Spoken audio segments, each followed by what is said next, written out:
Assalamualaikum warahmatullahi wabarakatuh. Selamat pagi Dewan Penguji. Saya Intan Dwi Jayanti, NIM 1620924107, akan mempresentasikan hasil skripsi saya yang berjudul Eksistensi Tari Soreng Paguyuban Sanggar Seni Pakumpulan Kebang Mekar di Dusun Kadisono, Gubuk Cepogo, Boyolali. Latar belakang. Paguyuban Sanggar Seni Pakumpulan Kembang Mekar merupakan salah satu kelompok seni di Kabupaten Boyolali yang memiliki beberapa karya tari kerakyatan. Salah satunya adalah tari soreng yang memiliki kemiripan dengan tari prajurit Mojopahit dalam bentuk pertunjukannya. Dalam penyajiannya, tari prajurit Mojopahit hanya menggambarkan sekelompok prajurit yang sedang berlatih perang. Sedangkan dalam tari soreng terdapat beberapa tambahan penokohan. Di antara kedua tarian tersebut, tari soreng merupakan tari yang paling baru diciptakan pada tahun 2017. Sampai saat ini, tari soreng merupakan tarian yang paling populer di lingkungan masyarakat dibandingkan tarian yang lain. Rumusan masalah, bagaimana eksistensi tari soreng di Paguyuban Sanggar Seni Pakumpulan Kembang Mekar. Kerangka teori.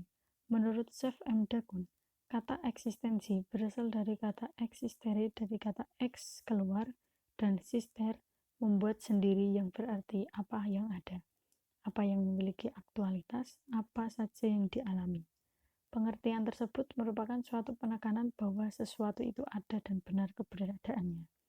Sedangkan menurut Kierkegaard, manusia itu eksistensi. Manusia bereksistensi dengan cara berada atas dirinya sendiri yang dapat mewujudkan sesuatu dengan ciri setiap individunya secara konkret dan unik.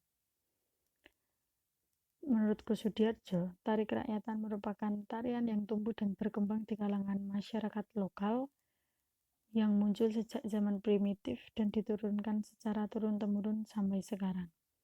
Dalam tarian tersebut memiliki ciri-ciri yang sederhana dalam penyajiannya yang meliputi gerakan, iringan, tata rias, tata busana dengan warna-warna sederhana seperti merah, putih, dan hitam. Sedangkan menurut Sudarso, gerakan dalam tari kerakyatan menggunakan gerak yang sederhana dan tidak rumit dengan pola gerak yang secara ritmis mengikuti bunyi iringannya. Dalam kreativitasnya, gerakan tersebut dianggap sebagai tiru-tiruan yang belum selesai atau masih mentah. Tari soreng menurut Puput Yuliastuti, tarian ini merupakan tarian kelompok yang ditarikan lebih dari 10 laki-laki atau perempuan. Model gerakan tarian ini memiliki karakter gagah, antep, dan lincah. Dalam gerakannya menggunakan gerakan seperti jurus silat atau berlatih bela diri, gerak rampak kaki, telanjalan, mencelangan, gerak berkuda, dan macam gerak lainnya yang menggambarkan bagaimana seorang prajurit dengan pola garis lurus atau lengkung dan menggunakan gerak bervolume besar dengan tempo sedang dan cepat. Teori sejarah menurut Gottschalk merupakan rekaman peristiwa masa lampau manusia dengan segala isinya. Sedangkan ditinjau dari periodisasi tari di Indonesia menurut Sudarsono dibagi menjadi 3, yaitu zaman primitif, feodal, dan zaman modern. Dalam pertunjukannya menurut Sudarsono terdapat unsur-unsur pendukung atau pelengkap sajian pertunjukan tari, antaranya gerak tari, desain lantai, desain atas, musik atau iringan, tema, tata rias, dan busana, tempat pertunjukan, dan perlengkapan tari. Fungsi tari menurut Jazuli dibagi menjadi 3, yaitu fungsi upacara, fungsi hiburan, dan fungsi pertunjukan. Kemudian penelitian yang relevan yaitu tari soreng kelompok Sri Rahayu di Desa Lencoh, Kecamatan Selo, Kabupaten Boyolali. Dari hasil penelitian tersebut terdapat latar belakang cerita atau tema yang digunakan dengan beberapa unsur pertunjukan meliputi gerakan, iringan, tata rias, dan busana, properti, waktu dan tempat pertunjukan, pola lantai, dan struktur penyajiannya. Metode penelitian. Pendekatan penelitian ini menggunakan pendekatan penelitian deskriptif kualitatif, di mana dilakukan dengan mengumpulkan data yang menghasilkan data deskriptif mengenai eksistensi tari soreng berdasarkan temuan data yang belum jelas atau masih bersifat sementara.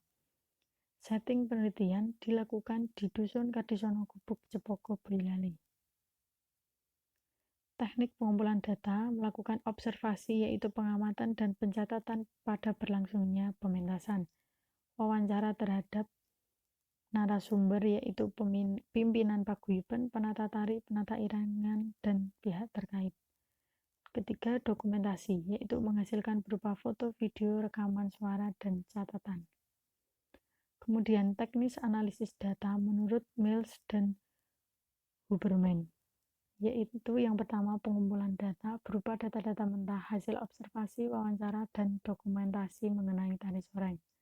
Kedua, mereduksi, yaitu memilah data yang akan memberikan gambaran data yang lebih luas untuk memudahkan peneliti mengumpulkan data yang akan diklarifikasi. Ketiga, display data, yaitu proses penyajian data secara keseluruhan yang akan dikelompokkan dan dijabarkan ke dalam bentuk tulisan deskriptif. Yang terakhir adalah kesimpulan untuk mencapai bukti kebenaran data. Yang terakhir adalah uji keabsahan data. Menggunakan teknik triangulasi sumber dengan cara 1. Membandingkan observasi dan wawancara. 2. Membandingkan hasil wawancara antara narasumber. 3. Membandingkan hasil data wawancara dengan dokumen terkait. Hasil penelitian. Sejarah penciptaan tari soreng diciptakan tahun 2017. Menurut Priyono sebagai penata tari merupakan sebuah ide atau gagasan yang merasa tertantang melihat kabar berita dari salah satu stasiun televisi yang menayangkan tentang kesenian tari soreng di Kabupaten Magelang yang tidak dapat dikembangkan bentuk penyajiannya dan mendapat dukungan dari teman-teman penari.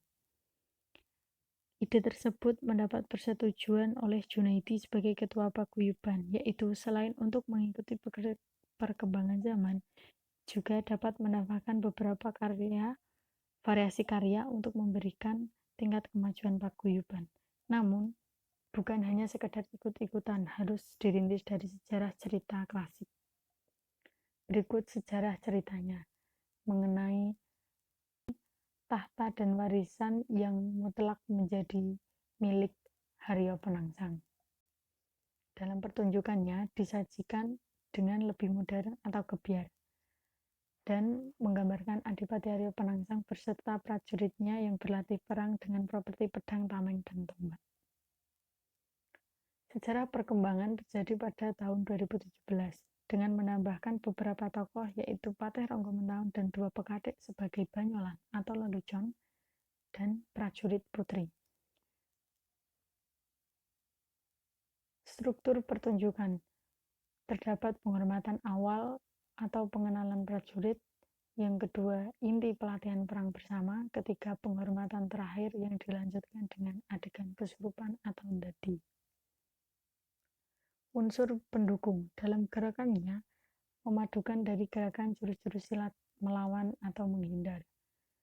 Pola landai yang digunakan adalah garis lurus yang terdapat variasi pola bundinan di tengah-tengah pertunjukan. Iringan atau musik instrumen yang digunakan gamelan campursari dengan memiliki ciri khas dengtek dari suara bende dan tam. Terdapat beberapa tembang atau kidungan yang tidak memiliki urutan atau bebas dinyanyikan secara acak.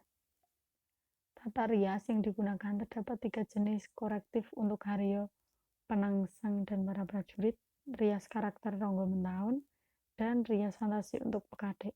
Dalam busananya merupakan busana dari tari prajurit Majapahit yang menggunakan rapek dan badong untuk prajurit, sedangkan untuk para tokoh disesuaikan dengan perannya masing-masing. Properti yang digunakan pedang, tameng, dan tombak. Tempat pertunjukannya merupakan tempat terbuka yang memiliki halaman luas seperti lapangan atau halaman rumah warga yang dikelilingi kalangan, yaitu rakitan bambu setinggi dada atau sekitar 1 meter sebagai jarak antar penari dan penonton. Fungsi tari soreng merupakan fungsi hiburan sebagai memeriahkan acara-acara tertentu seperti hajatan, khitanan, wati desa, dan tasyakuran. Dan dalam pementasannya tidak ada ketentuan tempat atau hari khusus untuk menampilkan tarian tersebut. Kesimpulan, tari soreng merupakan karya tari kerakyatan yang paling eksis di Paguyuban Sanggar Seni Pakumpulan Kembang Mekar yang diciptakan tahun 2017 hingga sekarang menjadi tari andalan bagi paguyuban tersebut. Tarian ini berpijak pada sejarah cerita Haryo Penangsang. Dalam pertunjukannya menggambarkan tokoh Adipati Haryo Penangsang beserta prajuritnya yang sedang berlatih perang dengan ditambahkan beberapa tokoh Ronggo Mentaun dan dua pekatik sebagai Banyulan, dan tanpa adanya tokoh-tokoh tersebut, tarian ini tidak dapat dinamakan tari soreng. Tari soreng bukan termasuk perkembangan dari tari prajurit Majapahit, akan tetapi di antaranya kedua tarian tersebut memiliki kesamaan yang terletak pada busananya. Dalam pertunjukannya dikemas ke dalam pertunjukan yang lebih modern, yang memiliki kesan mewah atau gebyar, dan berfungsi sebagai tari hiburan. Saran, paguyuban Sanggar Seni Pakumpulan Kembang Mekar harus tetap menjaga dan melestarikan tari soreng agar tetap eksis di lingkungan masyarakat hingga menjadi tarian andalan, dan lakukan latihan rutin, menyeragamkan teknik gerakan setiap penari dengan kesesuaian iringan, serta lebih diperhatikan lagi untuk kesiapan dalam menampilkan tari soreng. Terima kasih, mohon maaf apabila ada kesalahan. Wassalamualaikum warahmatullahi wabarakatuh.